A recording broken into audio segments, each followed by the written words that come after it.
আল্লাহর নবীর কাছে সবচেয়ে প্রিয় কে? আম্মা জান আয়েশা। আমার মায়ের দুনিয়ার মর্যাদা এটা, নবীর কাছে সবচেয়ে প্রিয়। আর আসমানের মর্যাদা শুনে, এক যুদ্ধ ঐতিহাসিক গজওয়াতুল মুরাইসিয়া, যার আরেক নাম হচ্ছে বনুল মুস্তালিক। আল্লাহর নবীর একটা সিস্টেম ছিল, যুদ্ধে কোনো একজন আম্মাজানকে সাথে রাখতেন। ওই যুদ্ধে আম্মাজান আয়েশাকে সাথে নিয়েছেন। আসার সময়, যুদ্ধ থেকে ফেরত আসার সময় এক জায়গায় রাতে অবস্থান করার জন্য তাবু গাড়া হয়েছে।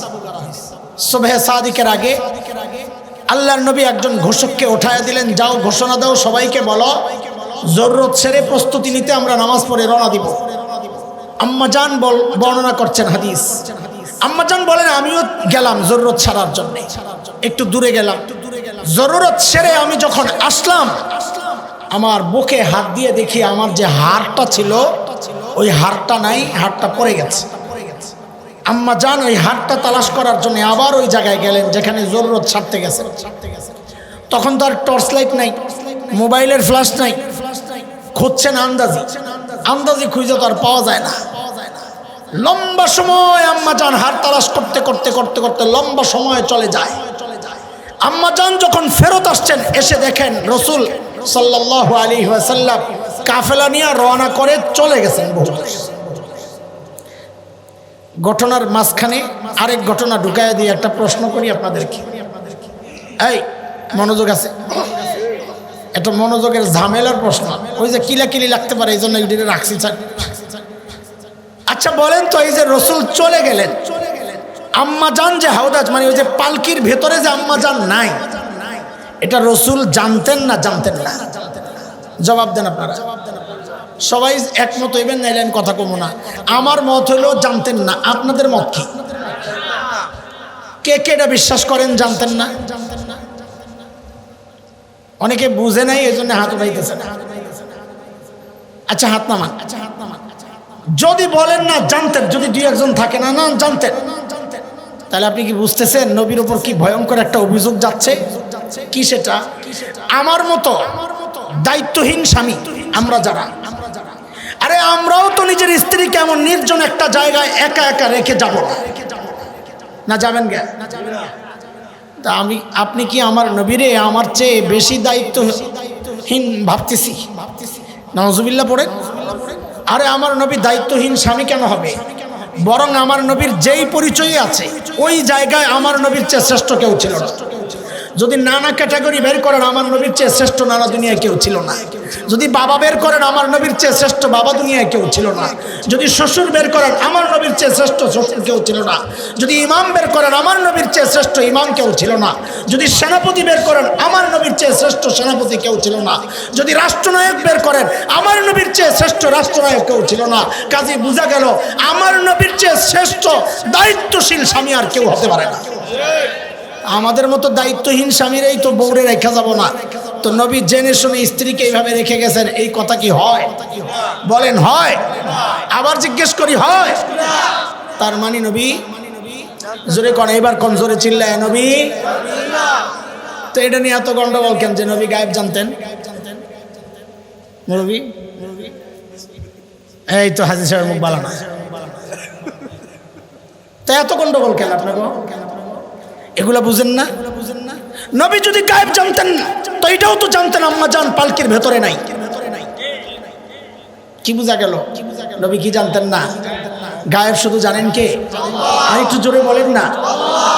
সূরা আরাফ 188 আয়াত 188 9 নম্বর পারা। যদি হাফিজি কোরআন খোলেন তো 14 নম্বর পৃষ্ঠার প্রথম লাইন প্রথম আয়াত। আল্লাহ বলেন, কুল লা আমলিকু লিনাফসি নাফআন ওয়ালা দাররা ইল্লা মা শাআ আল্লাহ ওয়ালাউ কুনতু আ'লামুল গায়ব লাস্তাকসারতু মিনাল খায়র ওয়া মা মাসসানিয়াস সূ। নবী বলেন, আমি যদি গায়েব জানতাম তা আমি আর এত বিপদে পড়ি না, সব ভালো কিছু আমি অর্জন করতাম। তার মানে বুঝা গেল নবী গায়েব। একমাত্র জাননেওয়ালাকে চিৎকার করে বলেন না, আরো জোরে বলেন, শুধু গায়েব জানেন কে? নবী তো চলে গেছেন। এখন পালকিতে যে নাই আম্মা জান, এটা যারা পালকি বহন করছেন তারা টের পান নাই? তো আম্মা জান নিজেই বলেন পান নাই কেন? বলে আমি ছিলাম গরমে হালকা। আম্মা জান নিজে বলেন আমি ছিলাম গরমে হালকা, এই জন্য যারা পালকি ওঠায়া ওটের উপর রাখছে তারা টের পায় নাই। আম্মাজান যখন জায়গায় ফেরত আসছেন, আম্মাজান যখন দেখলেন সবাই চলে গেছে, আম্মাজান জায়গা ছাড়েন নাই। এটাও একটা নিয়ম, দল থেকে বিচ্ছিন্ন হয়ে গেলে যেখান থেকে বিচ্ছিন্ন হয়েছেন ওই জায়গা ছাড়বেন না, ওখানেই দাঁড়িয়ে থাকবেন। কেন? আপনি যদি খুঁজতে থাকেন তো যারা আপনার হারাইছে তারাও এসে খুঁজবে। আপনি গেছেন আরেক জায়গায়, এ এসে দেখে আপনি এনে নাই, আবার এ গেছে আরেক জায়গায়, আপনি এসেন এই জায়গায়। এই জন্য নিয়ম হলো যেখান থেকে বিচ্ছিন্ন ওখানেই দাঁড়ায় থাকো, কারণ সর্বপ্রথম খোঁজার জন্য এখানেই আসবে। আম্মাজান ওখানেই বসছেন, সফরের ক্লান্তি আম্মাজান ঘুমায়া পড়ছেন। নবী আলাইহিস সালামের আরেকটা নিয়ম ছিল, যুদ্ধ থেকে বা যে কোনো সফর থেকে যখন বের হইতেন সফরে, সবার শেষে একজনকে রেখে আসতেন। কেন? সবাই যাওয়ার পর দেখতেন কিছু রয়ে গেল কিনা। নবীর এই সুন্নতের উপর এই যুগে আমল করা বেশি জরুরি। কেন জানেন? অধিকাংশ সফরে দেখে এই অবস্থা, যাওয়ার পর কয় হুজুর কাম একটা হয়েছে। কি হয়েছে? কয় চার্জারটা ফালাই আইস। কি ফালাই আইস? এখন শুধু চার্জার ফালাই আস। নবীর এই সুন্নতের উপর আমল হইলে আর চার্জার ফালাই যাওয়া লাগবে না। আরে বুঝে আসছে না কথা? চলে। ওই সাহাবী আয়েশা আম্মাজানকে দেখে শুধু এতটুকুই বলেছেন, ইন্না লিল্লাহি ওয়া ইন্না ইলাইহি রাজিউন। আর কোনো কথা বলেন? আম্মাজানও বলেছেন, আর কোনো কথা বলেন নাই। ওই সাহাবী নিজের বাহনকে বসাইলেন, আম্মাজান বাহনে উঠলেন। সাহাবী বাহনকে ধরে ধরে নিজে পায়ে হেঁটে নবী আলাইহিস সালামের কাফেলার সাথে যখন মিলিত হয়েছেন, সূর্য একটু উপরে উঠে গেছে মদিনার আগে। এই দিক দিয়ে সকাল হওয়ার পর, আলো আধারি দূর হওয়ার পর, যখন সবাই টের পেল যে পালকির মধ্যে আম্মাজান নাই, তখন মুনাফিকরা খবর ছড়াইয়া দিছে বাজারে। কি? ওই যে পিছনে সাহাবী রয়ে গেছেন, ওই সাহাবীর সাথে নাউজুবিল্লাহ নাউজুবিল্লাহ নাউজুবিল্লাহ আম্মাজান আয়েশার গোপন সম্পর্ক আছে। কি ভয়ঙ্কর অভিযোগ! কিছু দুর্বল মুসলমানও যোগ হয়েছে। কবি হাসান ইবনে সাবিত ছিলেন একজন, হযরত আবু বকরের সম্পর্কের ভাগিনা, আপনজন আবু বকরের সাহায্যে চলতেন। মিস্তাহ তিনিও ছিলেন নবী আলাইহিস সালামের এক শালিকা, হযরত যায়েনব বিনতে জাহাশের বোন হামনাহ বিনতে জাহাশ এই কামে এই দলে ছিলেন। 1 মাস পর্যন্ত মদিনায় এই খবর গরম, কিন্তু আম্মাজান জানেন না কিচ্ছুই। লম্বা হিস্টোরি আমি ছোট্ট করে বলতেছি। আম্মাজান যখন জানলেন, এতটা ভেঙে পড়লেন, নবীর কাছে অনুমতি নিয়ে বাবা আবু বকর, মা উম্মে রোমানের কাছে চলে গেলেন। আম্মাজান নিজেই বর্ণনা করেন, আমি একাধারে 3 দিন কেঁদেছি, আমার চোখের পানি শুকায় গেছে, কিচ্ছু নাই পানি। এর মধ্যে নবী আলাইহিস সালাম আবু বকরের ঘরে আসছেন। আম্মাজানকে জিজ্ঞেস করতেছেন, আয়েশা সত্য করে বলো, যদি ভুল করে থাকো তওবা পড়ো, আল্লাহ মাফ করে দিবেন। আম্মাজান বড় সাদা একটা জবাব দিচ্ছেন যে আমি যদি এখন সত্য বলি আপনারা বিশ্বাস করবেন না, আর যদি মিথ্যা বলি তা বিশ্বাস করবেন। কাজে আপনাদেরকে আমার কথা বলার কোনো দরকার নাই, আমার জন্য আমার আল্লাহ যথেষ্ট। এই কথা বলে আম্মাজান চুপচাপ। আম্মাজান বলেন যে কিছুক্ষণ পর নবী আলাইহিস সালামের দিকে তাকায়া বুঝলাম যে ওহী আসতেছে। কারণ যখন ওহী আসতো তো ওহীর ভারে নবী আলাইহিস সালামের মধ্যে যেই প্রতিক্রিয়া সৃষ্টি হইতো এটা বোঝা যাইত। নবীর চেহারা লাল হয়ে যেত, রগ ফুলে যেত, চোখগুলো লাল হয়ে যেত। আম্মাজান বলেন, ওয়াইন্না জাবিনাহু লা ইয়াতাফাসসাদু আরাকা, আল্লাহর নবীর কপালটা ঘর্মাক্ত হয়ে যেত, চাপে খরখর আওয়াজ হতো, এরকম আওয়াজ হতো। সাহাবায়ে কেরাম উপর দিয়ে কাপড় দিয়ে দিতেন যখন ওহী আসতো, যেন এই দৃশ্য দেখে কেউ ভয় না পায়, বা নানান কারণ থাকতে পারে। আম্মাজান বুঝলেন যে ওহী আসতেছে। হায় আল্লাহ, ওহী নাজিল হওয়া শেষ। এখন নবী আলাইহিস সালাম স্বাভাবিক অবস্থা, নবী মুস্কি মুস্কি হাসতেছেন, নবী মুস্কি মুস্কি হাসতেছেন। জানাইলেন কি জানাইলেন? যে আম্মাজান আয়েশার পবিত্রতায় আল্লাহ তাআলা একটা না 2টা না, 3টা না, 4টা না, 5টা না, সূরা নূর পড়ে দেখেন আল্লাহ তাআলা আম্মা জানের পবিত্রতায় 10টা আয়াত নাজিল করেছে। কয়টা? আল্লাহু আকবার বলেন। এর মধ্যে একটা আয়াত তো বড় কঠিন। আল্লাহ তাআলা সাহাবীদেরকে রীতিমতো শাসাইতেছে। আরে কোন সাহাবী যাদের ব্যাপারে জান্নাতের গ্যারান্টি দিয়েছেন তাদেরকে আল্লাহ শাসাইতেছেন কি বইলা? কোরআন পড়েন, আল্লাহ বলতেছেন ফালাউলা ইয সামি'তুমুহু কুলতুম মা ইয়াকুনু লানা আন নাতাকাল্লামা বিহাযা সুবহানাক হাযা বুহতানুন আযীম।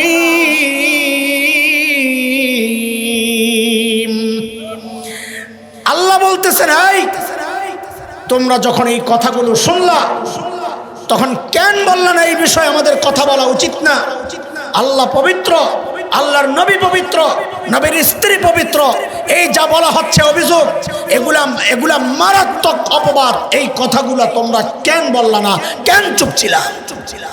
আল্লাহ শাসাইতেছেন কাদেরকে? বলেন কাদেরকে? আম্মা জানের মর্যাদা যদি বলতে থাকি রাত শেষ হয়ে দিন শেষ হবে। এত বড় বিশাল ব্যক্তিত্ব আম্মা জান।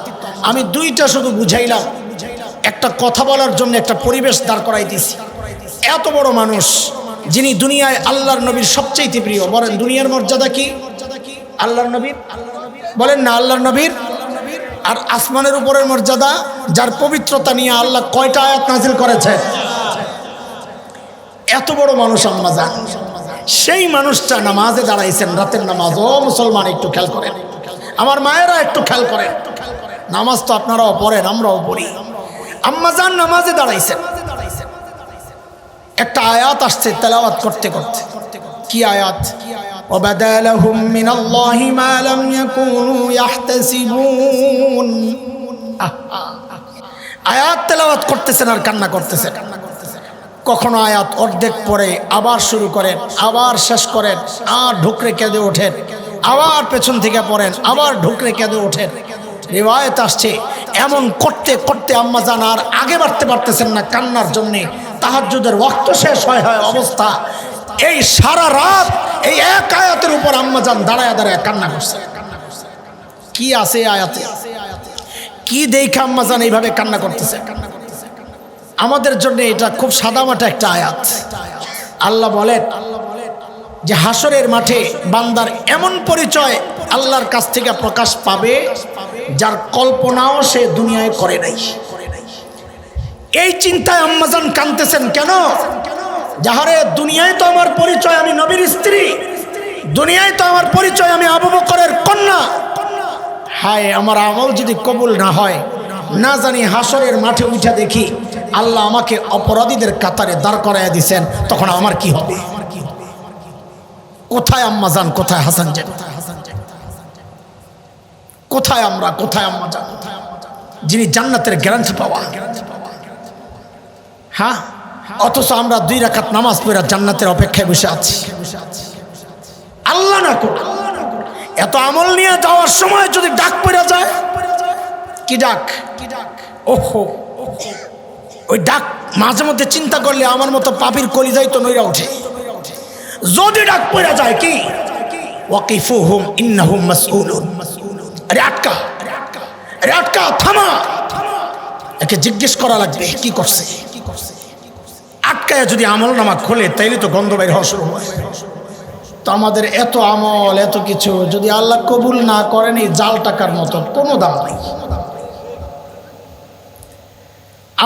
আমাদের চেয়ে 1000 গুণ বেশি আমল করছে শয়তান।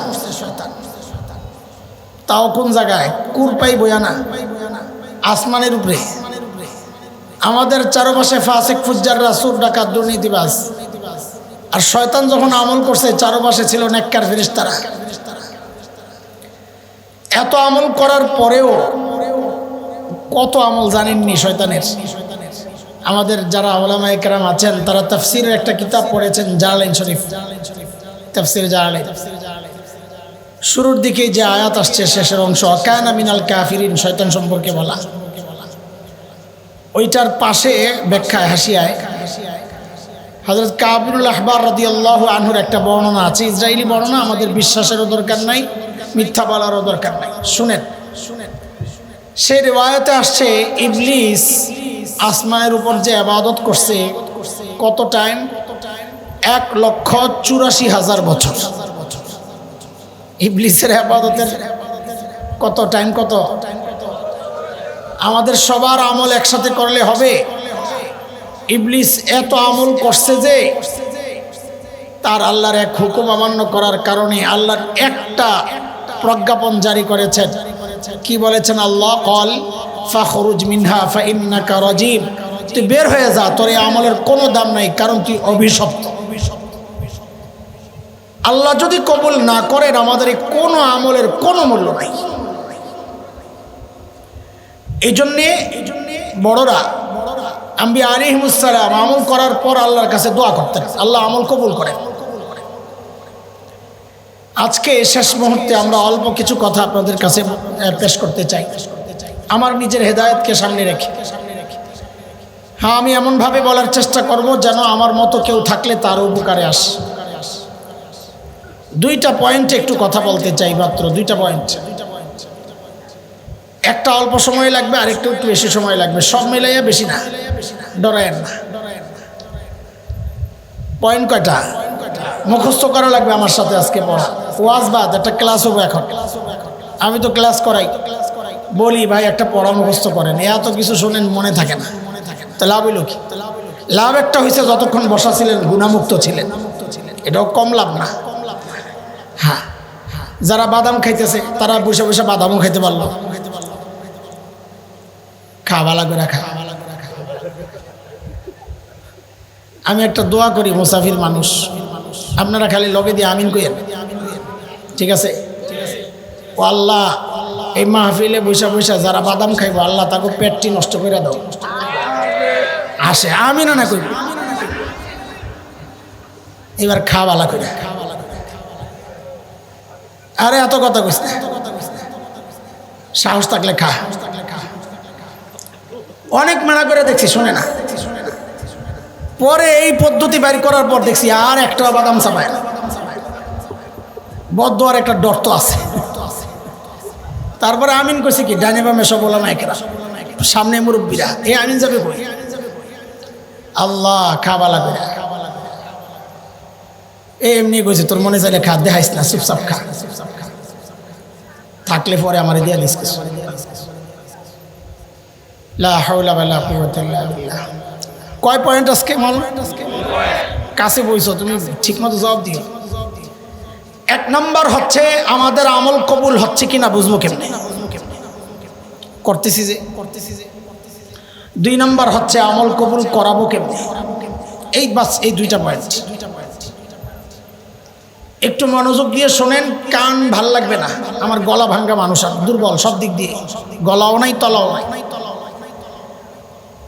চেষ্টা করি কিছু কথা মুখস্থ করাইতে, বুঝাইতে, নিজের ফায়দা হয়, আর কারো ফায়দা হোক বা না হোক। তো কয় পয়েন্টে আলোচনা আজকে? প্রথম পয়েন্ট হচ্ছে আমার আমল কবুল হচ্ছে কিনা বুঝবো কেমনে।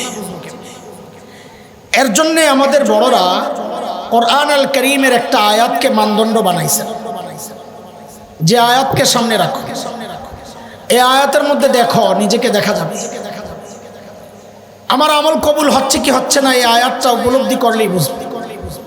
আয়াতটা কি? আল্লাহ বলেন, সানাস্তাদরিজুহুম মিন হাইসু লা ইয়ালামুন। বহু মানুষ এমন আছেন, আল্লাহ বলতেছেন আমি তাদেরকে ধীরে ধীরে নিচের দিকে নামায়া দিই, সে টেরও পায় না। দেখেন দুইটা সমস্যা, এক হচ্ছে আল্লাহ নিচে নামায়া দেন, এক প্রবলেম। আবার নামায়া যে দিচ্ছেন আল্লাহ তাআলা, তার খবর নাই, এটা আরেক সমস্যা। খবর থাকলে তো ফেরত আসার সুযোগ থাকে। এখন আমার আমল কবুল হচ্ছে কিনা এই বিষয়টাকে সামনে আনলে আমি বুঝব। আমার অতীত দেখি, গত বছর দেখি, গতকাল দেখি, আজকে দেখি, হিসাব মিলাই। যদি দেখি দ্বীনি বিষয়ে আমার অবনতি, নিচের দিকে নামছি, তো বুঝবো আমার অতীতের আমল কবুল হচ্ছে না, হয় নাই, আল্লাহ আমাকে নিচের দিকে নামায়া দিচ্ছে। আর যদি দেখি আমার আমলের উন্নতি, ধীরে ধীরে আমার আমল বাড়ছে, তো বুঝবো আমার অতীতের আমল আল্লাহ কবুল করেছেন, তাই আমাকে আমল আরো বেশি করার তৌফিক দিচ্ছেন। নিজেরটা নিজেই বুঝবে। কত মানুষকে সামনে থেকে দেখেছি, আমি নিজেকে নিয়েও বুঝেছি, আমি নিজেকে নিয়েই ভাবি বেশি। সামনে থেকে বুঝেছি, উপলব্ধি করছিলাম যাহারে আল্লাহ তাআলা তাকে ধীরে ধীরে নামায়া দিচ্ছেন। আরে একসাথে পড়াই, একসাথে পড়াই, পাগড়িওয়ালা, জুব্বাওয়ালা, হঠাৎ কি আসলো মাথায়, বলে মাদ্রাসায় পড়াইয়া সংসার চলে না, কি করতে হবে, একটা ব্যবসা করি। আচ্ছা ব্যবসা কি নাজায়েজ? আমাকে খুব দ্রুত আপনারা জবাব দিবেন, আমি জিজ্ঞেস করলে জবাব দিবেন, না পারলে বলবেন জানি না, আমি বলবো ব্যবসা করে নাজায়েজ? তো ব্যবসা করতে গেছে মাদ্রাসা ছেড়ে দিয়া। হুজুরা শোনেন, খালি তো ফতুয়া দেন যে ব্যবসা করে কি না যায়, যে হুজুরগুলা গাইয়া খেত আম করে খালি পিছনে দিয়ে টাইনে ধরতে চায়, ব্যবসা করা না যায় না। কিন্তু আমি একদম কাছের থেকে তাকে দেখেছি, ব্যবসা করছেন কিছুদিন, কদিন পর দেখি আর পাগড়ি পরে না। পাগড়ি পরা কি জরুরি? তো পাগড়ি খুলে কি গুনাহ করছে? না। এরও কয়দিন পর হঠাৎ দেখলাম, একদিন দেখি যে গায়ে জুব্বা নাই, কাটা পাঞ্জাবি। জুব্বা পরা কি সুন্নত জরুরি? বলেন, কাটা পরা কি হারাম? তো কাজী কাটা পাঞ্জাবি পরে কি সে কোনো অপরাধ করেছে? না, কোনো অপরাধ করে নাই। এটাই কয় আল্লাহ ওহুম লা ইয়ালামুন, চলতেছে, অপেক্ষা করে। এরও কয়দিন পর দেখি কাটা পাঞ্জাবি ছিল অর্ডারি, এখন দেখি রেডিমেড পাঞ্জাবি ফুলওয়ালা। রেডিমেড ফুলওয়ালা পাঞ্জাবি পরা কি নাজায়েজ? নাজায়েজ, নাজায়েজ, ওহুম লা ইয়ালামুন।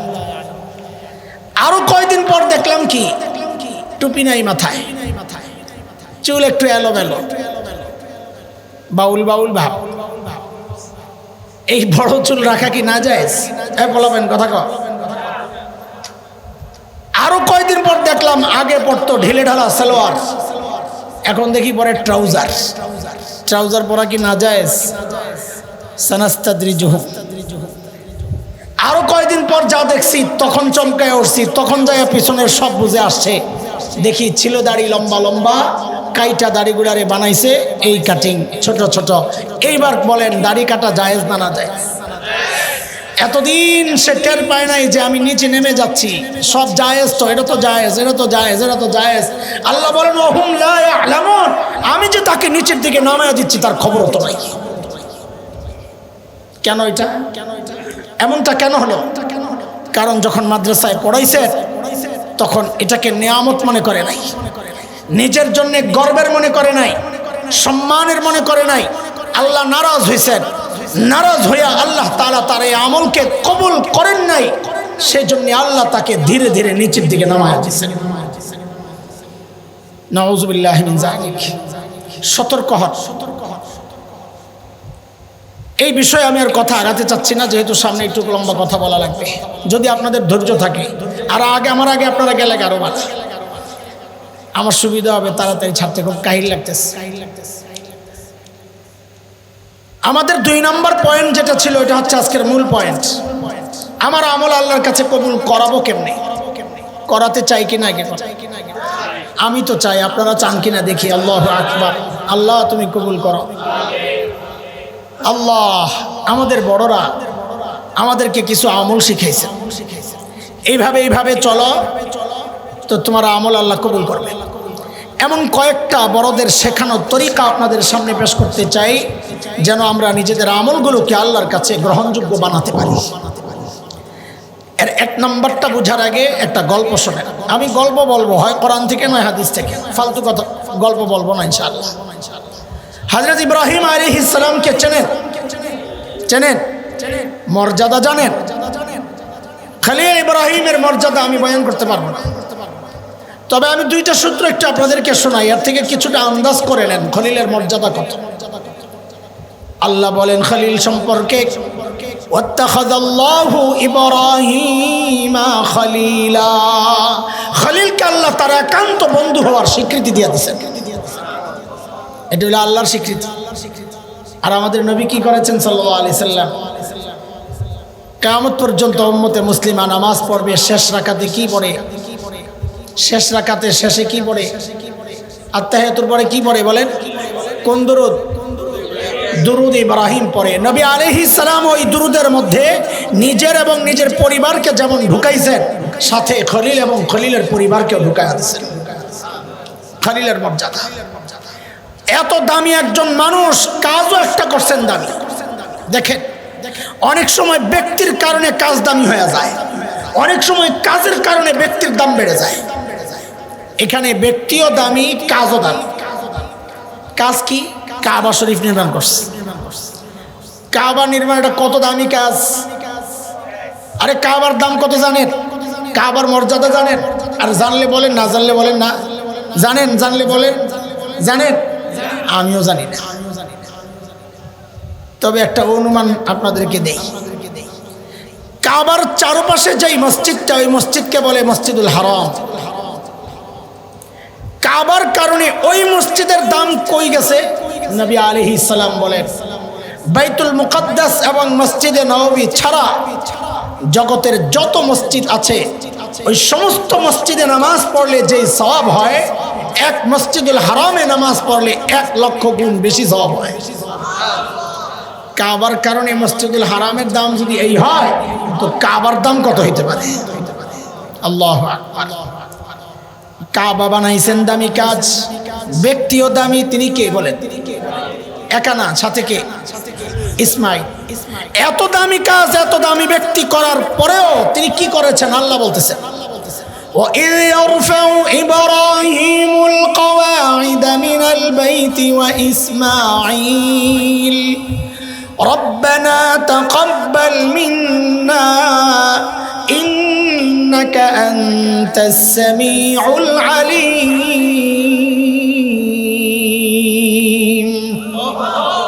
খলিল আল্লাহর কাছে দোয়া করেছেন, ও আল্লাহ, আপনার কাছে আমি দোয়া করি, আল্লাহ কাজ তো করছি, আপনি কবুল না করলে আমার এই কাজের কোনো মূল্য নাই। আল্লাহ, আপনি আমাদের এই কাজকে কবুল করে নেন। এই জন্য আমাদের বড়রা বলেন, যে কোনো কাজ করব যদি কবুল করাতে চাই, কাজের পরে আল্লাহর কাছে বলা, আল্লাহ আমার কাজ কবুল হওয়ার মতো উপযুক্ত না, আমিও ব্যক্তি উপযুক্ত না, আপনিও উপযুক্ত, আল্লাহ আপনি আপনার ওই দয়ার গুণগুলোর উসিলায় আমার এই আমলগুলোকে কবুল ও মঞ্জুর করে নেন।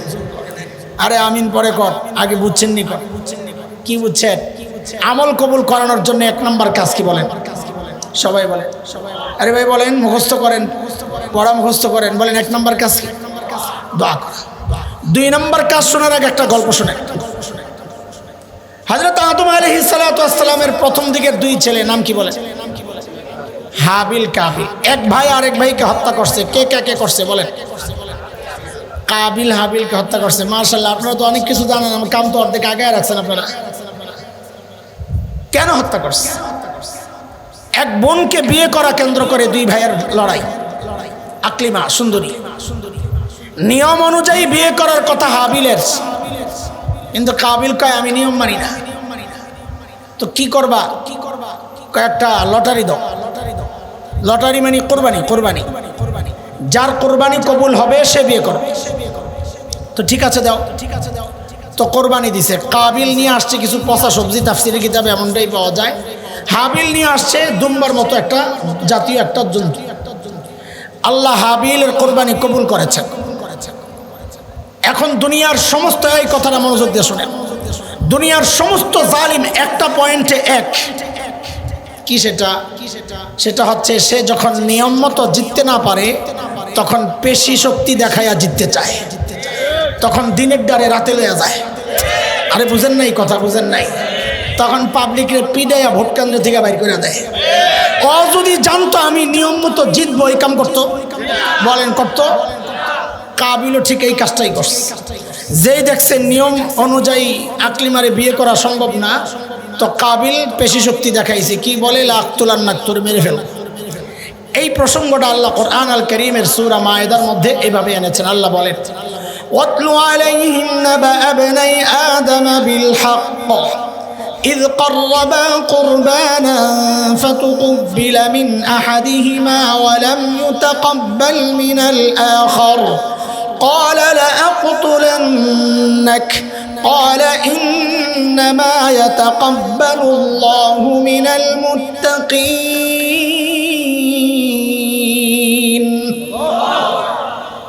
কাবিল বলে তোকে হত্যা করো। তা হাবিল বলে কি ভাই আমার দোষটা কি? তুমি আল্লাহর হুকুম মানো নাই, সেজন্য আল্লাহ তোমার আমল কবুল করেন নাই। কারণ আল্লাহর একটা নিয়ম আছে, ওই নিয়মটা হাবিল শোনায়া দিচ্ছে না। এটা হলো আমাদের পয়েন্ট। আল্লাহর নিয়ম কি? ইন্নামা ইয়াতাকাব্বালুল্লাহু মিনাল মুত্তাকিন। আল্লাহ আমল কবুল করেন শুধু মুত্তাকির। তুমি অপরাধী, এর জন্য তোমার আমল কবুল হয় নাই। দোস্ত, কথাগুলো এখন অনেকের লাগবে, অনেকের পছন্দ হবে না, কষ্ট লাগবে, কিন্তু আমি যা বুঝেছি কোরআন থেকে এটা বলা আমার জিম্মাদারি। আপনি সুদও খাইবেন আবার আমলও করবেন, আল্লাহ ঠেকা বলে নাই আপনার আমল কবুল করার জন্য। আপনি ঘুষও খাইবেন আবার হজেও যাবেন, কাজ হবে না। দাড়িও কাটবেন, নামাজও পড়বেন, আমি জানি না আপনার অবস্থা কি হবে। নিয়ম তো বলে আল্লাহ আমল কবুল করবেন না। আপনি রাস্তায় বেপরদায় চলবেন আবার তাহাজ্জুদও পড়বেন, আরে কোরআন তো বলে আপনার আমল কবুল হবে না। কারণ আল্লাহর কথা ইন্নামা ইয়াতাকাব্বালুল্লাহু মিনাল মুত্তাকিন।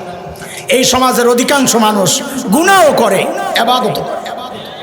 আমি গেছি এক ভূমি অফিসে, একটা কাগজের ঝামেলা, বানান সমস্যা হয়েছে, দোষটা ওদের, আমার না। তা আমি গেছি, ভাই ঠিক করে দেন। হ্যাঁ, আমারে 6-9 বুঝাইতেছে এই সমস্যা, অমুক স্যারের কাছে টাকা ছাড়া কাম হইব না, হুজুর আপনার কাছে কেমনে চাই, এই সেই কইতে কইতে আমি তো বুঝতেছি সব স্যার আপনি, ওই স্যার সব স্যার আপনি। আমিও তো নাসর বান্দা, দোষ তো আমার না, দেই কেমনে? হুজুর মানুষ চেয়ারে বইয়া রইস, এর মধ্যে জোহরের আজান দিয়া দিস।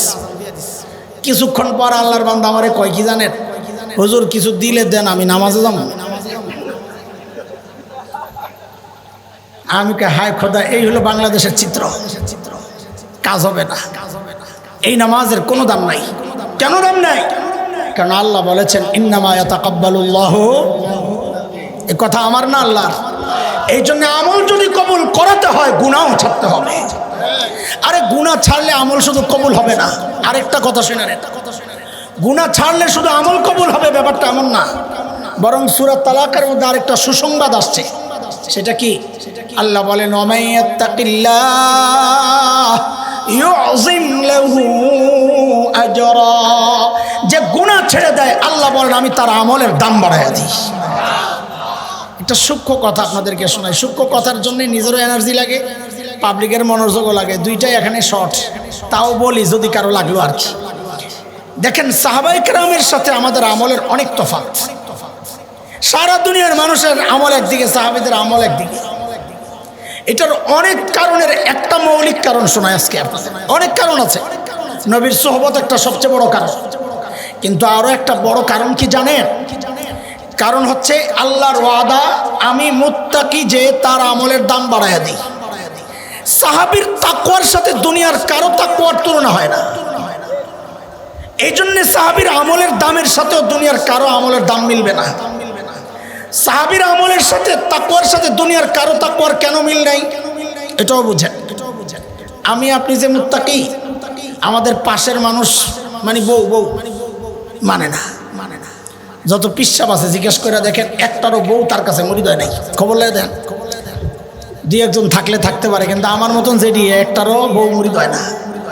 আর কারো হয়েছে কিনা জানি না, আমারটা হয় নাই। জানি আপনি কোন মার্কা পীর। ছোটবেলায় গল্প শুনতাম ওস্তাদদের কাছ থেকে।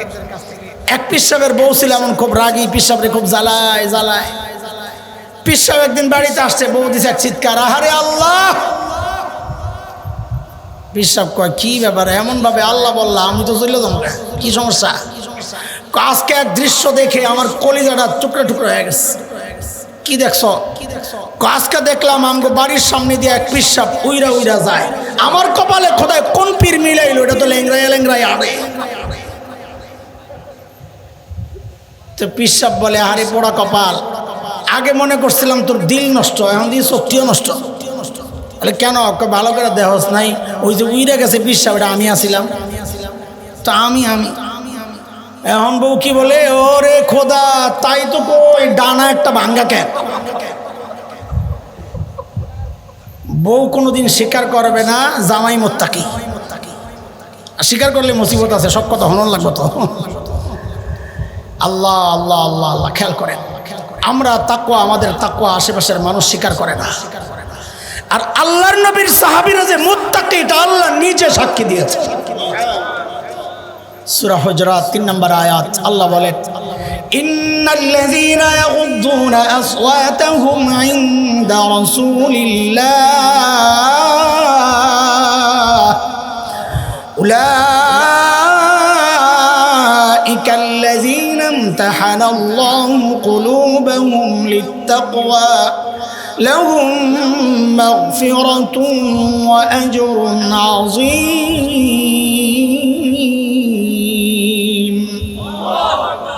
আল্লাহ বলেন তাকওয়ার পরীক্ষা নিয়েছি, দেখছি ওরা পাস।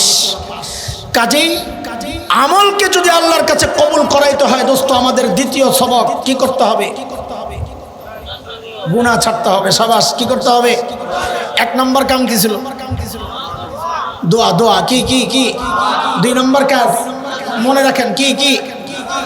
তিন নম্বরটা লাগে গন্ডগোল লাগতে পারে, তো শেষে আমারে রক্ষা করা লাগবে পিছন দিয়া ইনশাআল্লাহ।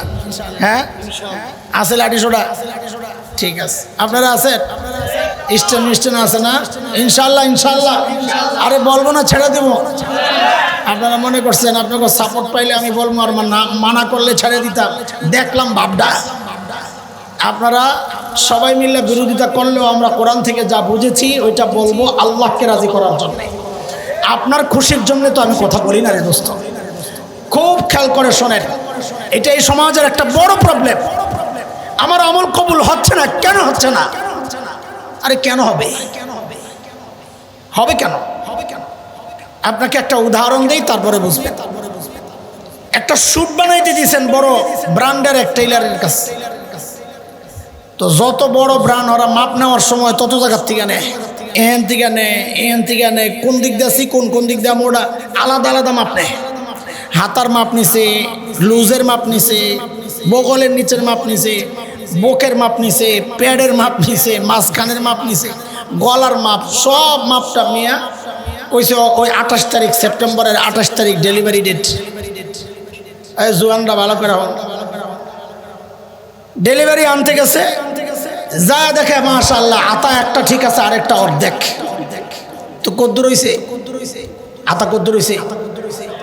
আরে দেড়টা কইতার না, লাগলে 1.5 কও, একটা তো কইবা 1000 মতো। কত হইছে? দেড়টা।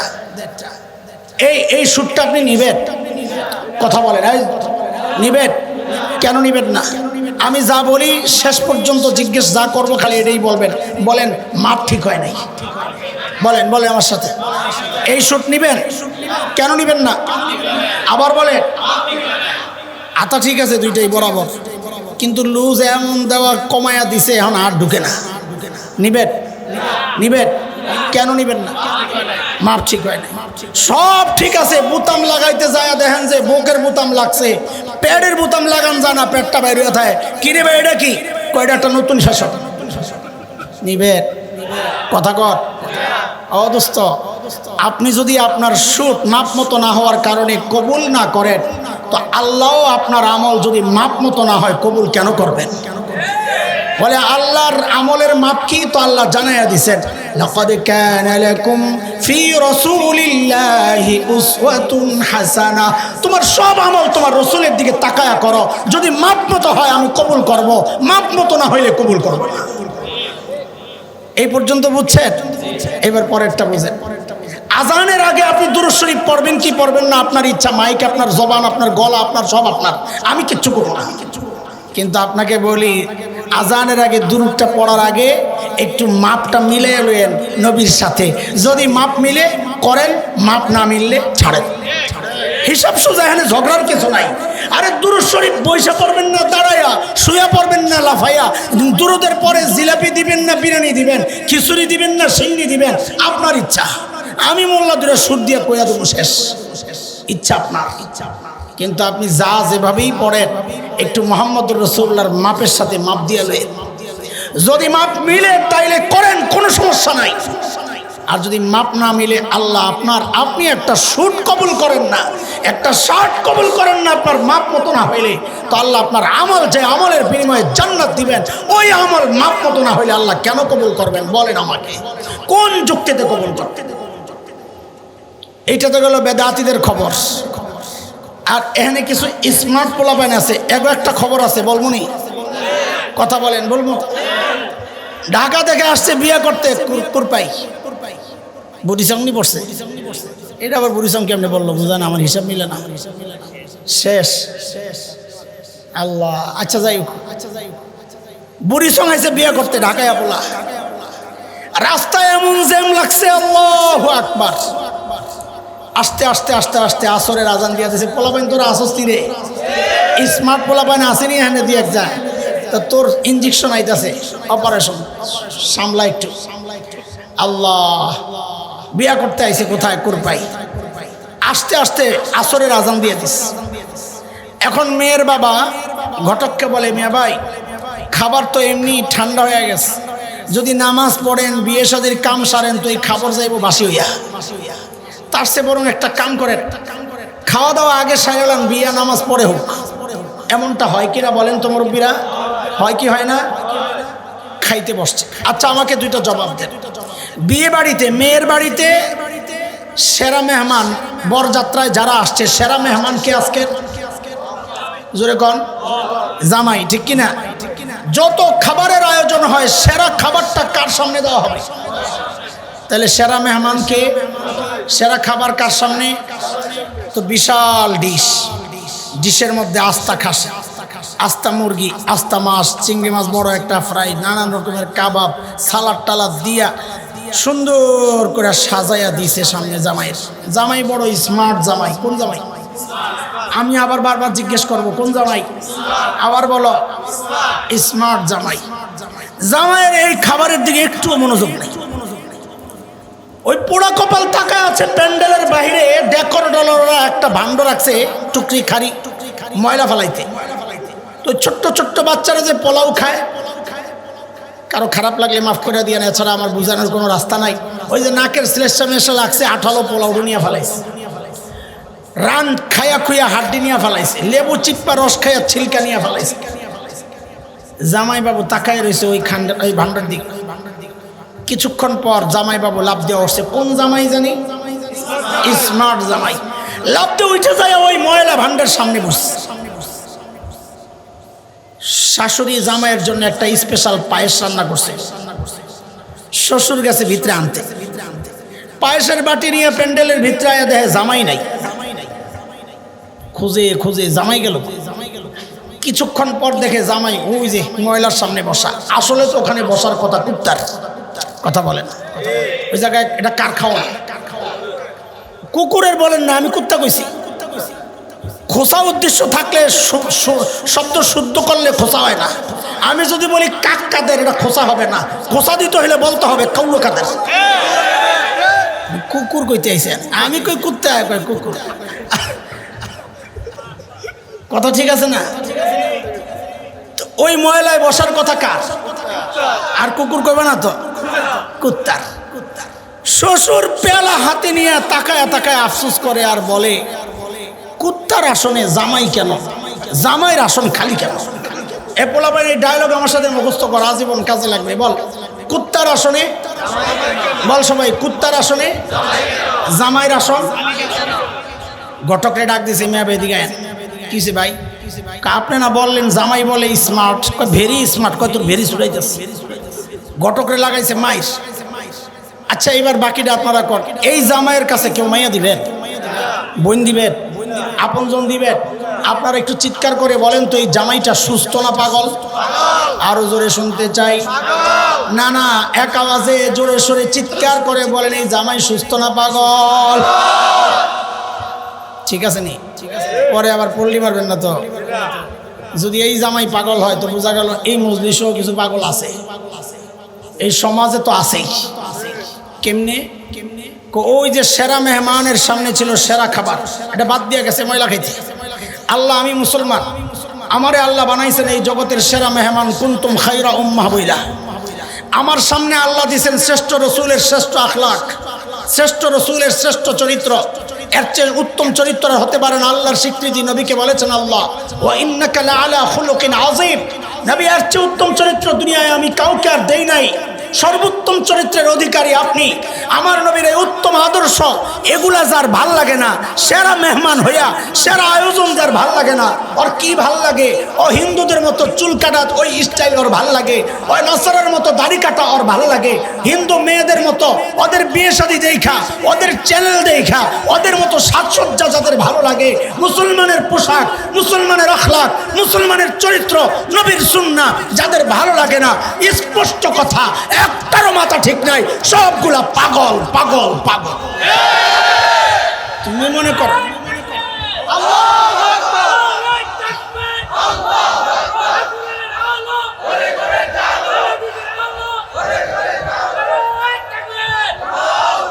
তুমি নিজের স্মার্ট বললেও জাতি বলতেছে পাগল। তুমি অমুসলিমদের সুরত ধরে ভাবতেছো স্মার্ট, আসলে জোরে কন আসলে আসলে পাগল। আচ্ছা, এই যে এতক্ষণ ফেসালিটি পারলাম, আপনাকে কি মনে হইতেছে আমি বানায় বানায় বলতেছি? কার কথা? জোরে কন, আর একটু জোরে বললে আয়াতটা বইটা দিই। জোরে বলেন। আল্লাহ বলেছেন, ওলামায়ে কেরাম জানেন, একটু মিলিয়ে দিই, খালি শুনে। আল্লাহ বলেন, وَلَقَدْ ذَرَأْنَا لِجَهَنَّمَ كَثِيرًا مِنَ الْجِنِّ وَالْإِنسِ لَهُمْ قُلُوبٌ لَا يَفْقَهُونَ بِهَا وَلَهُمْ أَعْيُنٌ لَا يُبْصِرُونَ بِهَا وَلَهُمْ آذَانٌ لَا يَسْمَعُونَ بِهَا أُولَئِكَ كَالْأَنْعَامِ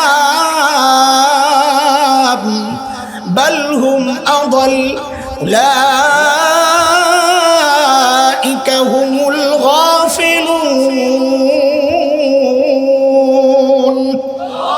আল্লাহ বলেন, বহু জিন বহু মানুষ দিয়া জান্নাত ভরছি। কারা তারা?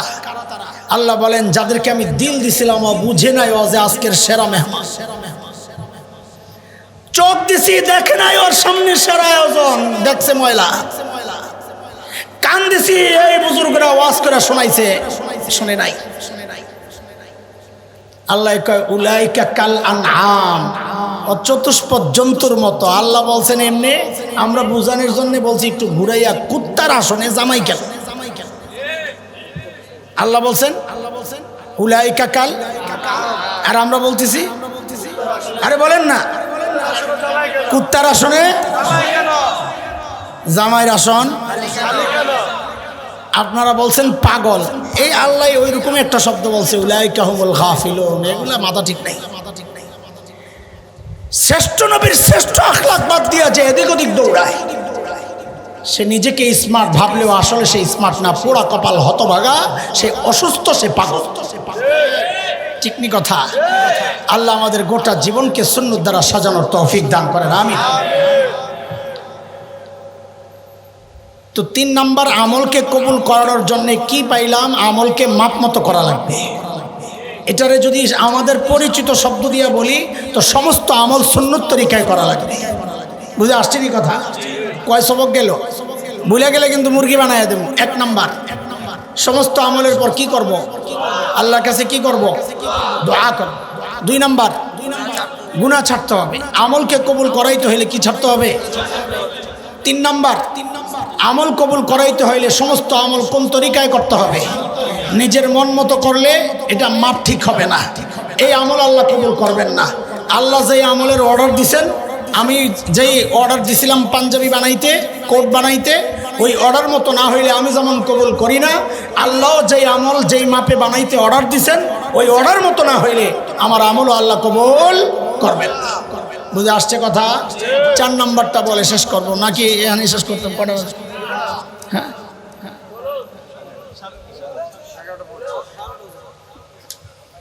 মার্সিনস জালেম, কিছু খাওয়া,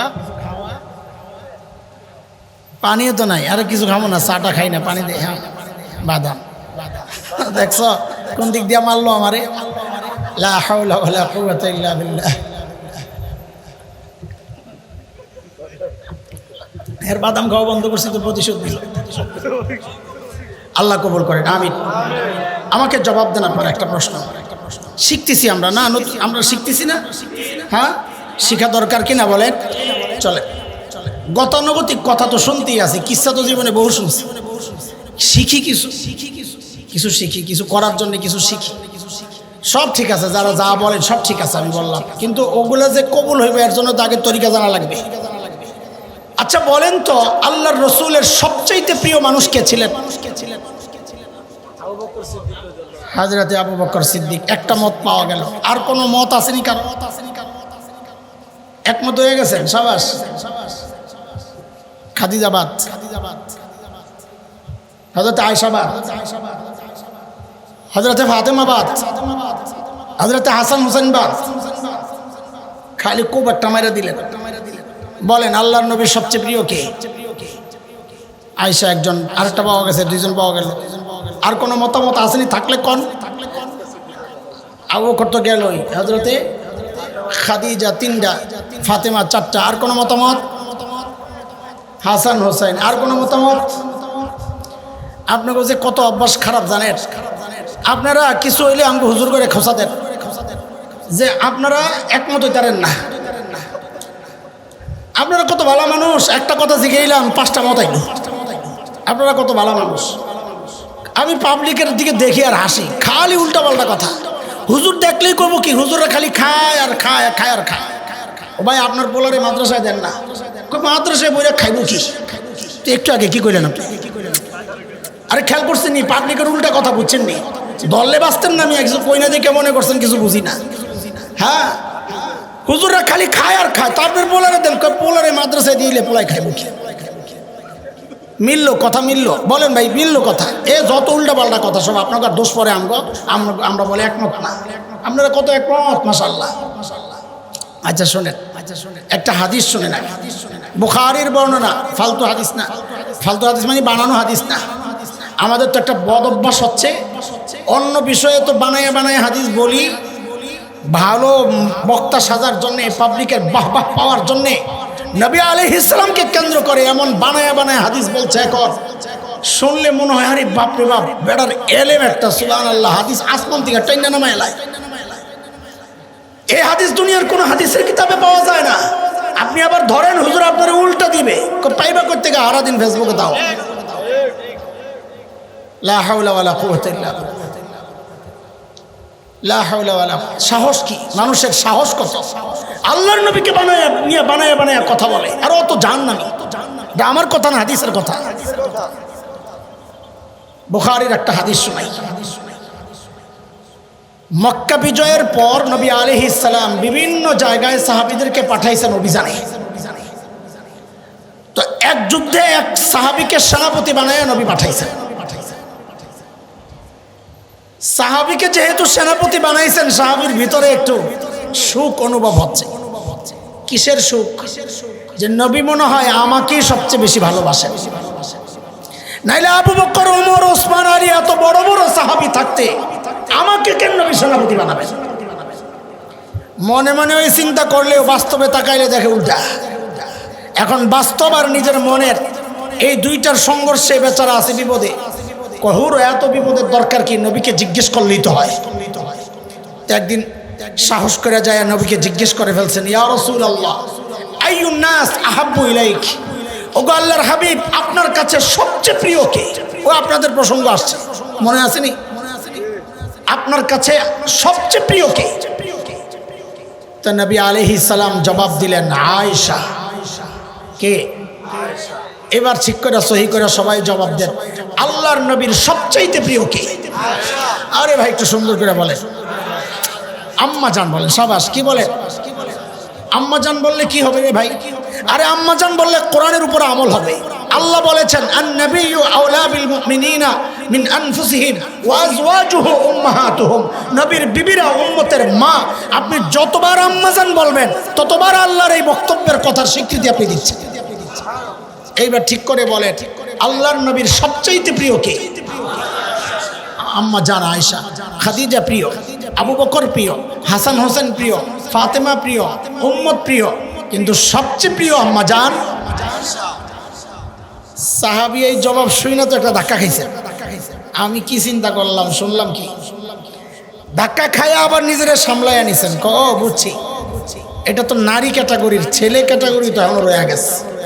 আশা শেষ করার দরকার নাই।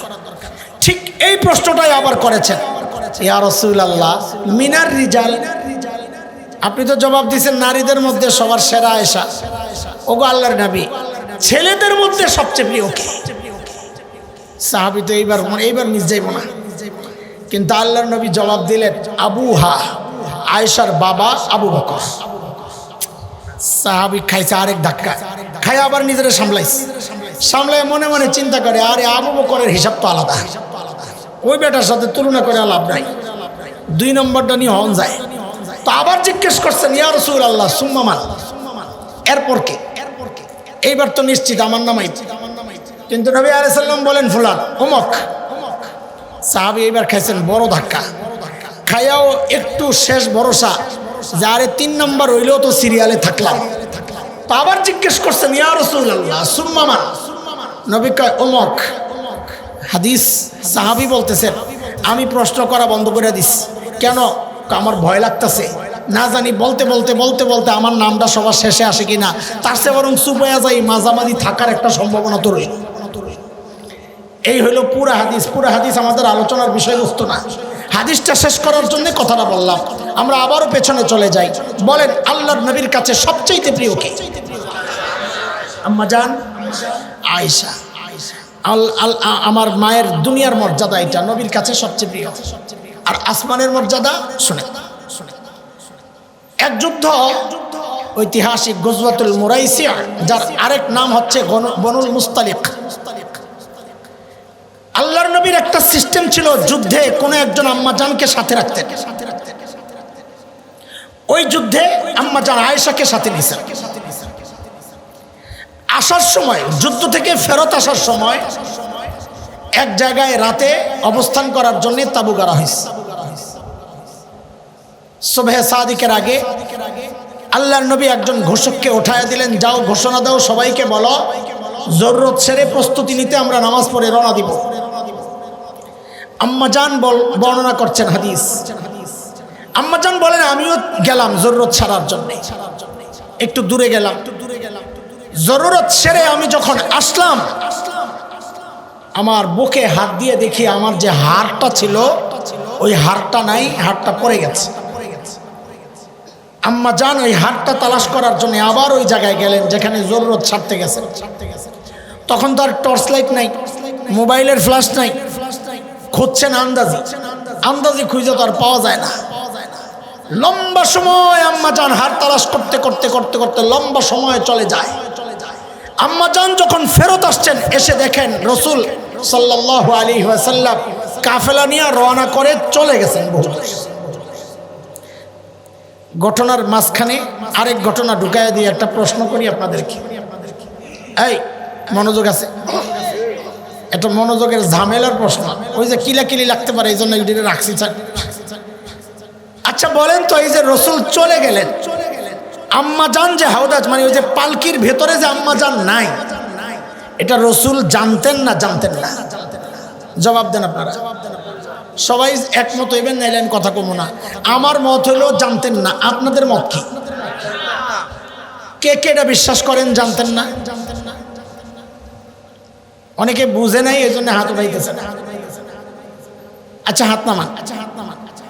যদি বলেন না জানতেন, যদি 2-1 থাকে না জানতেন, তাহলে আপনি কি বুঝতেছেন নবীর উপর কি ভয়ঙ্কর একটা অভিযোগ যাচ্ছে? কি সেটা? আমার মতো দায়িত্বহীন স্বামী আমরা যারা, আরে আমরাও তো নিজের স্ত্রীকে এমন নির্জন একটা জায়গায় একা একা রেখে যাব না, যাবেন গে? তা আপনি কি আমার নবীরে আমার চেয়ে বেশি দায়িত্বহীন ভাবতেছি? নাউজুবিল্লাহ পড়ে। আরে আমার নবী দায়িত্বহীন স্বামী কেন হবে? বরং আমার নবীর যেই পরিচয় আছে ওই জায়গায় আমার নবীর চেয়ে শ্রেষ্ঠ কেউ ছিল না। যদি নানা ক্যাটাগরি বের করেন, আমার নবীর চেয়ে শ্রেষ্ঠ নানা দুনিয়ায় কেউ ছিল না। যদি বাবা বের করেন, আমার নবীর চেয়ে শ্রেষ্ঠ বাবা দুনিয়ায় কেউ ছিল না। যদি শ্বশুর বের করেন, আমার নবীর চেয়ে শ্রেষ্ঠ শ্বশুর কেউ ছিল না। যদি ইমাম বের করেন, আমার নবীর চেয়ে শ্রেষ্ঠ ইমাম কেউ ছিল না। যদি সেনাপতি বের করেন, আমার নবীর চেয়ে শ্রেষ্ঠ সেনাপতি কেউ ছিল না। যদি রাষ্ট্রনায়ক বের করেন, আমার নবীর চেয়ে শ্রেষ্ঠ রাষ্ট্রনায়ক কেউ ছিল না। কাজে বোঝা গেল আমার নবীর চেয়ে শ্রেষ্ঠ দায়িত্বশীল স্বামী আর কেউ হতে পারে না। আমাদের মতো দায়িত্বহীন স্বামীরাই তো বউরে রেখা যাব না, তো নবী জেনে শুনে স্ত্রীকে এইভাবে রেখে গেছেন, এই কথা কি হয়? বলেন হয়? আবার জিজ্ঞেস করি হয়? তার মানে নবী জোরে কোন, এবার কোন জোরে চিল্লায় নবী। তো এটা নিয়ে এত গন্ডগোল কেন যে নবী গায়েব জানতেন? নবী এই তো হাজী সাহেব মুখ বালানা, তা এত গন্ডগোল কেন আপনাকে? এগুলা বুঝেন না? নবী যদি গায়েব জানতেন তো এটাও তো জানতেন আম্মা জান পালকির ভেতরে নাই। কি বুঝা গেল? নবী কি জানতেন না? গায়েব শুধু জানেন কে? আর একটু জোরে বলেন না। সূরা আরাফ 188 আয়াত 188 9 নম্বর পারা, যদি হাফিজি কোরআন খোলেন তো 14 নম্বর পৃষ্ঠার প্রথম লাইন প্রথম আয়াত। আল্লাহ বলেন কুল লা আমলিকু লিনাফসি নাফআন ওয়ালা দাররা ইল্লা মা শাআ আল্লাহ ওয়ালাউ কুনতু আ'লামুল গায়ব লাস্তাকসারতু মিনাল খায়র ওয়া মা মাসসানি আস-সূ। নবী বলেন আমি যদি গায়েব জানতাম তা আমি আর এত বিপদে পড়ি না, সব ভালো কিছু আমি অর্জন করতাম। তার মানে বুঝা গেল নবী গায়েব। একমাত্র জাননেওয়ালাকে চিৎকার করে বলেন না, আরো জোরে বলেন, শুধু গায়েব জানেন কে? নবী তো চলে গেছেন। এখন পালকিতে যে নাই আম্মা জান, এটা যারা পালকি বহন করছেন তারা টের পান নাই। তো আম্মা জান নিজেই বলেন পান নাই কেন? বলে আমি ছিলাম গরমে হালকা। আম্মা জান নিজে বলেন আমি ছিলাম গরমে হালকা, এই জন্য যারা পালকি ওঠায়া ওটের উপর রাখছে তারা টের পায় নাই। আম্মাজান যখন জায়গায় ফেরত আসছেন, আম্মাজান যখন দেখলেন সবাই চলে গেছে, আম্মাজান জায়গা ছাড়েন নাই।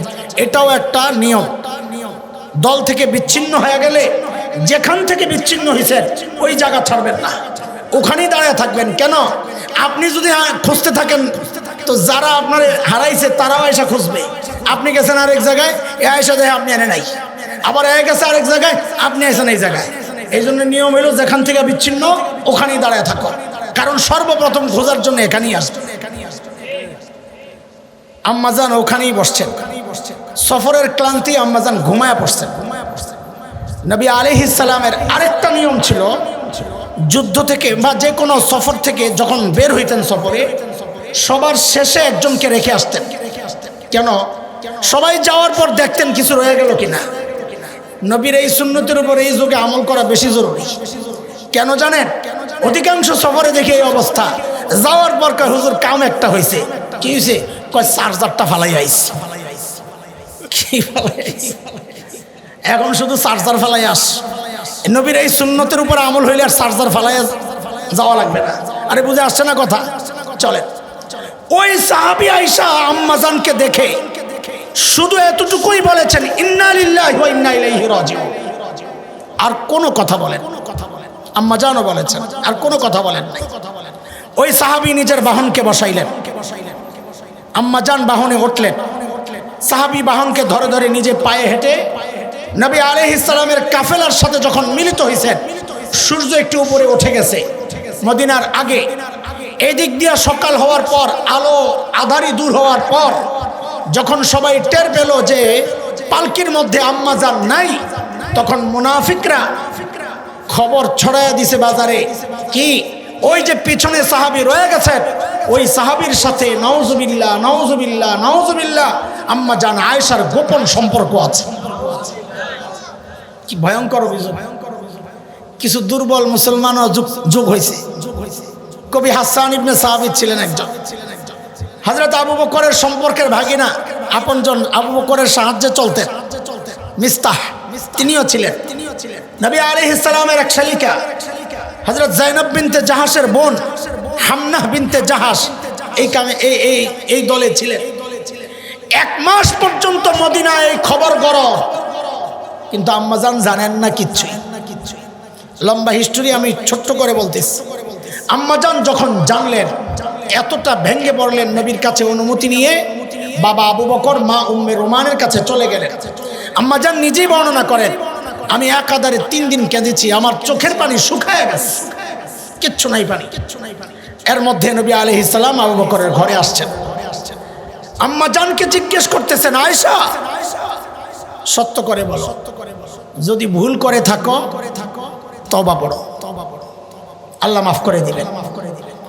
আম্মা জান বড় সাদা একটা জবাব দিচ্ছেন যে আমি যদি এখন সত্য বলি আপনারা বিশ্বাস করবেন না, আর যদি মিথ্যা বলি তা বিশ্বাস করবেন।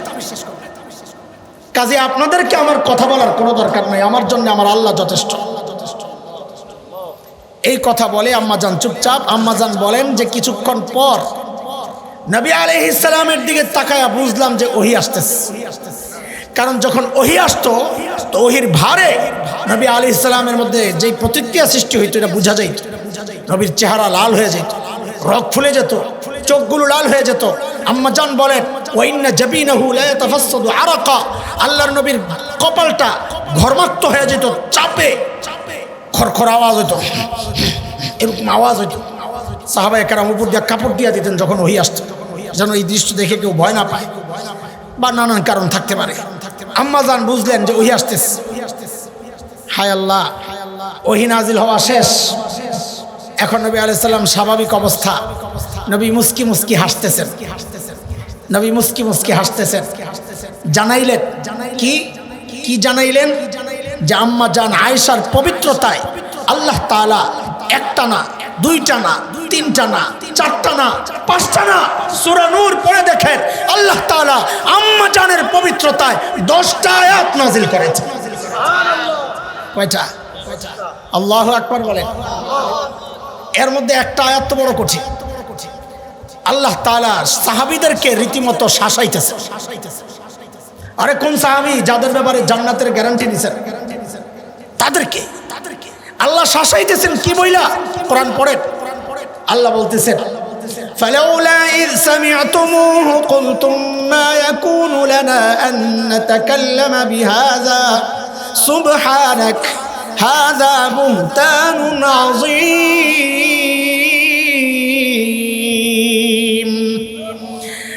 আল্লাহ বলতেছেন এই তোমরা যখন এই কথাগুলো শুনলা তখন কেন বললা না এই বিষয়ে আমাদের কথা বলা উচিত না? আল্লাহ পবিত্র, আল্লাহর নবী পবিত্র, নবীর স্ত্রী পবিত্র, এই যা বলা হচ্ছে অভিযোগ এগুলা মারাত্মক অপবাদ। এই কথাগুলো তোমরা কেন বললা না, কেন চুপ ছিলা? আল্লাহ শাসাইতেছেন কাদেরকে? বলেন কাদেরকে? আম্মা জানের মর্যাদা যদি বলতে থাকি রাত শেষ হয়ে দিন শেষ হবে। এত বড় বিশাল ব্যক্তিত্ব আম্মা জান। আমি দুইটা শুধু বুঝাইলাম, একটা কথা বলার জন্য একটা পরিবেশ দাঁড় করাই দিছি। এত বড় মানুষ যিনি দুনিয়ায় আল্লাহর নবীর সবচেয়ে প্রিয়। বলেন দুনিয়ার মর্যাদা কি? আল্লাহর নবীর। বলেন না আল্লাহর নবীর।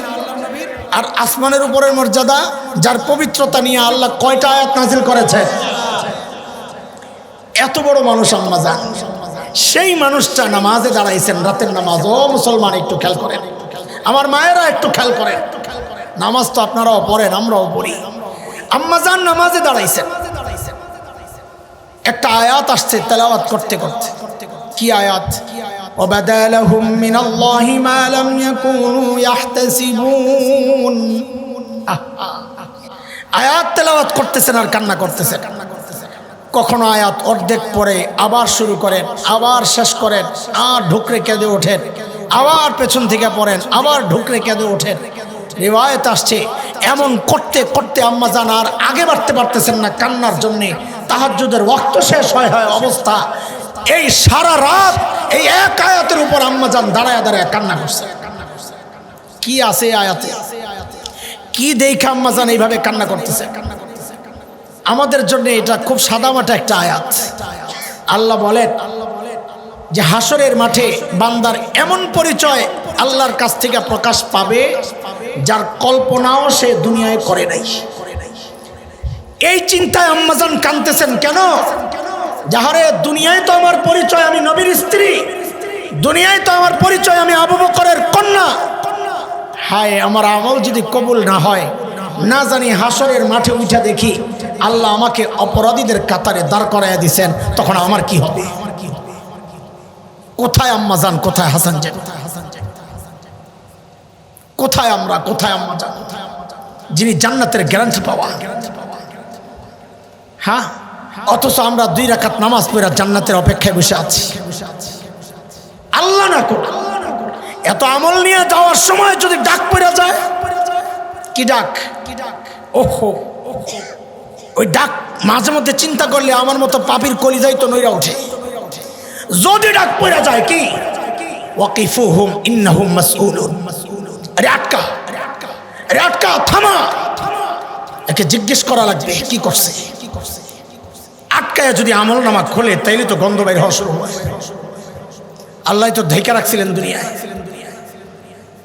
হ্যাঁ, দুনিয়ায় তো মানুষ জানতো হাফেজ, দুনিয়ায় তো মানুষ জানে আলেম, দুনিয়ায় তো কেউ কেউ জানে মুত্তাকি, কিন্তু ওই পোটলা খোলার পর যখন গন্ধ বাইর হবে তখন এমন পরিচয় প্রকাশ পাওয়া যাবে, নতুন ডাক আসবে আল্লাহর, সেটা আরো ভয়ঙ্কর। কি সেটা? ওয়ামতাজুল ইয়াওমা আইয়ুহাল মুজরিমুন, অপরাধীরা আজকে আলাদা হয়ে যা, আমার নেককার বান্দাদের সাথে তোর কোনো জায়গা নাই। এই ডাক যদি চলে আসে তো কি উপায় হবে? এই জন্য দোস্ত বন্ধুরা, বুজুর্গ মুহতারাম, আমলকে আল্লাহর কাছে কবুল করাইতে চাইলে এটা হচ্ছে তৃতীয় চতুর্থ আমল। কি সেটা? সবসময় অন্তরের মধ্যে ওই অস্থিরতা জাগায় রাখতে হবে, হায় আমার কি হবে যদি আমল কবুল না হয়, হায় যদি হিসাব না হয়, হায় যদি আমাকে আটকায় দেওয়া হয়। আরে আমি আপনি কান্না করি না, যাদের হাসার কথা তারা কেঁদে গেছেন, আর আমাদের মতো জালিমরা যাদের সারাদিন কান্না করার কথা, আমরা কান্নার সময় পাই না, সারাদিন হাসতেছি। না তিলাওয়াত আছে, না তাসবিহ আছে, না জিকির আছে, না রোনাজারি আছে, না তাহাজ্জুদ আছে, আছে শুধু মোবাইল টিপাটিপি, মোবাইল টিপাটিপি, মোবাইল টিপাটিপি। আমাদের কি হবে? আল্লাহ তাআলা আমাদেরকে হেফাজত করেন। যেভাবে চললে, যেভাবে করলে আল্লাহ আমল কবুল করবেন। আমাদের প্রত্যেকটা আমল ওইভাবে করার তৌফিক আল্লাহ দান করেন, আমিন। আমাকে পড়াটা শোনায় দেন, আমি বিদায় দিচ্ছি। আমলকে আমরা কবুল করাতে চাই তো ইনশাআল্লাহ। এর জন্য কিছু আমল বড়দের কথাগুলো আপনাদেরকে শোনাইছি, আমার কোনো কথা নাই, কোরআন থেকে হাদিস থেকে এনে এনে কথাগুলো আপনাদেরকে শোনাইছি। তো বলেন তো, এক নম্বর কাজ আমাদের কি? আমল করার পর কি করব? দোয়া করব। খলিল ইব্রাহিম আমাদেরকে এটা শিখায় গেছে। দুই নম্বর কাজ কি? হাবিল আমাদেরকে এটা শিখায় গেছে, কোরআনের কথা। তিন নম্বর কাজ কি?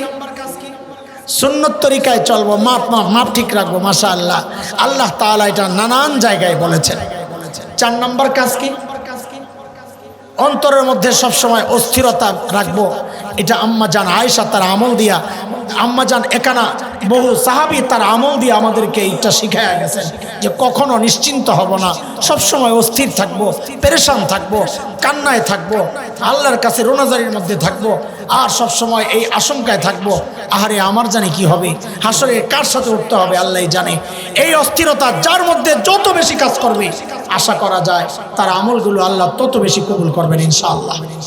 আল্লাহ তাআলা এই মসজিদুল আকসাকে এবং যুব সমাজ যাদের অক্লান্ত পরিশ্রমে এই আয়োজন, আল্লাহ তাদের এই মসজিদকে এবং এই যুবকদেরকে কবুল করেন।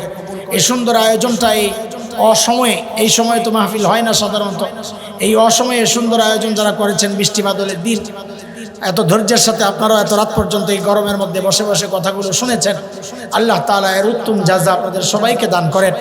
আমাদের সকলের আমলকে আল্লাহ ওইভাবে করার তৌফিক দেন যেন এই আমলগুলো আমাদেরকে জান্নাত পর্যন্ত পৌঁছায়া দেয়।